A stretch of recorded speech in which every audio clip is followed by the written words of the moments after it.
The Newsday continues here on One News Now. I'm Charles Lejano.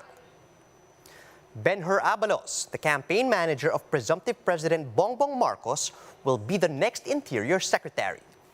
To give us details, we have Julie Baiza reporting to us over the line from Mandaluyong. Julie, good afternoon. Ano yun na ang latest dito sa appointment ni Abalos and what did he have to say? First, tinanggap na ni former MMDA Chairman Benhur Abalos ang nomination para maging sekretary ng DILG. Ayon yan, si Atty. Vic Rodriguez, tagapagsalita ni President-elect Bongbong Marcos. Julie, we have the presumptive President Bongbong Marcos going across the different departments for these appointments. No? Pero ano ba yung qualifications na hinahanap ni Bongbong para sa kanyang mga appointee? Apart from being competent and qualified, hinahanap nilang tao na may pagmamahal sa bansa, yung kinikilala raw yung watawat ng Republika ng Pilipinas, may respeto sa saligang batas, at sabi ni Atty. Vic, hindi kailanman nananawagan at mananawagan ng pagpapabagsak ng gobyerno. Julie, meron din kumakalat na listahan na what appears to be other possible appointees ni Bongbong Marcos. Confirm na ba itong listahan na to? Oo. Ayon kay Atty. Vic, hindi totoo yung kumakalat sa social media na list of cabinet secretary. Sa ngayon, Benhur Abalos as DILG secretary at si Vice President-elect Sara Duterte pa lang as DepEd secretary yung may tinutukoy nilang pangalan. Julie, Attorney Vic Rodriguez, of course, is no stranger to these controversies that have been asked during the campaign. But then, anong naging sagot niya ngayon regarding dun sa mga tax liabilities ng pamilyang Marcos? Actually, ang sabi nga ni Atty. Vic, paulit-ulit na raw nilang sinasagot yung isyong to, no? Ang tinitiyak daw niya si BBM bilang mauupong Chief Executive Officer at manunumpa sa konstitusyon ay tutuparin ang sinasaad ng batas. Yeah, thanks for that, Julie. Once again, that was Julie Baiza reporting live from Mandaluyong City. Local officials are calling on COMELEC to step in as election-related violence and cheating were reported in Maguindanao. Mon Gualvez with the story.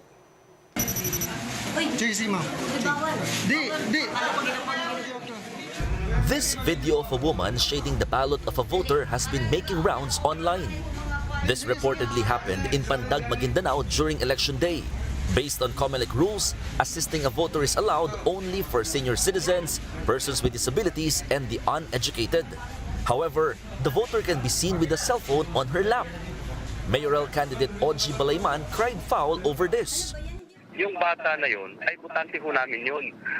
Kilala ho namin at kasama po yun sa mga supporters ko. At siya ay nagreklamo, bakit daw tinuturuan siya? Ang pagkakaalam ko ho, ang teachers is nagpa-facilitate lang ng voting. Hindi ho siya mismo yung mag-shade. Balayman also said that there had been incidents of people being threatened in their area. In fact, Balayman's car and one of his relatives were allegedly targeted. He believes that his opponent, Kadafe Toy Mangudadatu, is behind these attacks. Mangudadatu, who won as mayor, denies this.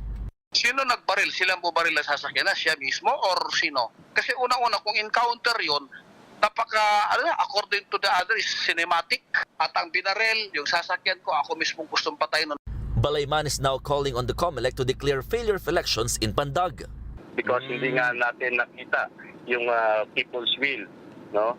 It disenfranchised the voters dahil hindi nabigyan ng kalayaan yung mga botante. For its part, the COMELEC has turned over evidences of alleged cheating in the area to the NBI.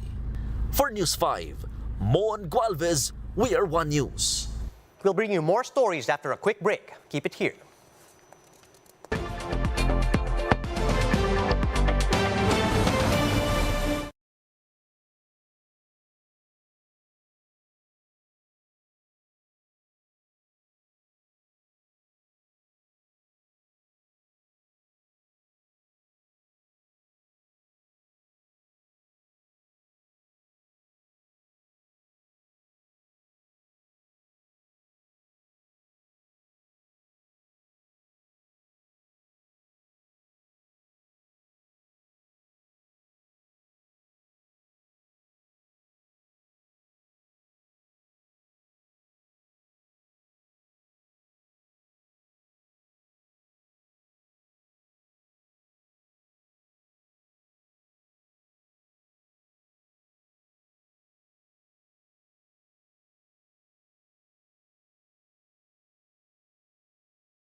You're still watching One News Now. I'm Charles Lejano. Presumptive President Bongbong Marcos is on his way to a landslide win, decades after his father was ousted from power. Andrea Colonzo explains what this could mean for the Philippines in this Bloomberg Quick Tip. More than 3 decades ago, the Philippines ousted dictator Ferdinand Marcos. Now, his son has swept to power in the 2022 presidential elections. Marcos's decisive win is not a surprise. Experts attribute this to his running mate Sara Duterte, the president's daughter who won as vice president.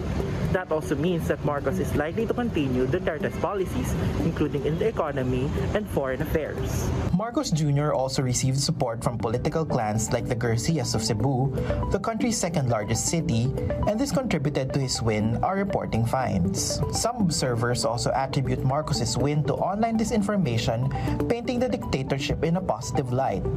Nobel Peace Prize winner Maria Ressa said disinformation will likely continue under a Marcos presidency.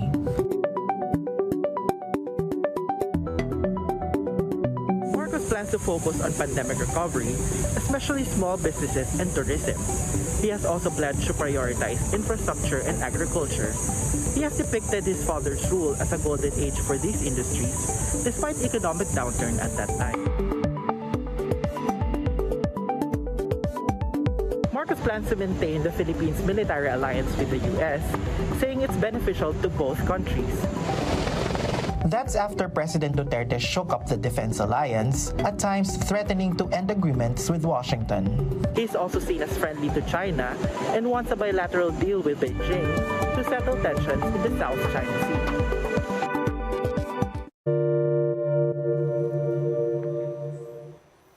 Here's a quick look at today's other top stories.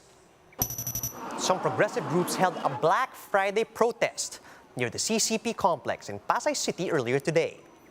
They denounced the COMELEC's alleged mismanagement of the recently concluded elections. Foreign Affairs Chief Teddy Locsin Jr. attended the ASEAN Summit in the U.S. on behalf of President Duterte.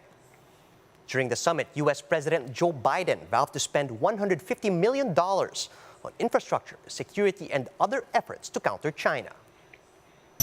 And pole vaulter E.J. Obiena carried the Philippine flag in the opening ceremony of the 31st Southeast Asian Games in Vietnam.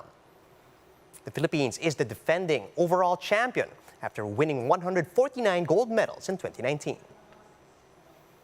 For more updates, visit News 5, the Philippine Star, and Business World online. Do visit our website, onenews.ph, for more in-depth analysis. And you can also catch One News on Signal Play. Register for a free account at www.signalplay.com so you can stream One News live anytime and anywhere. Mask on, wash hands, and stay safe, Philippines. I'm Charles Lejano. We are One News.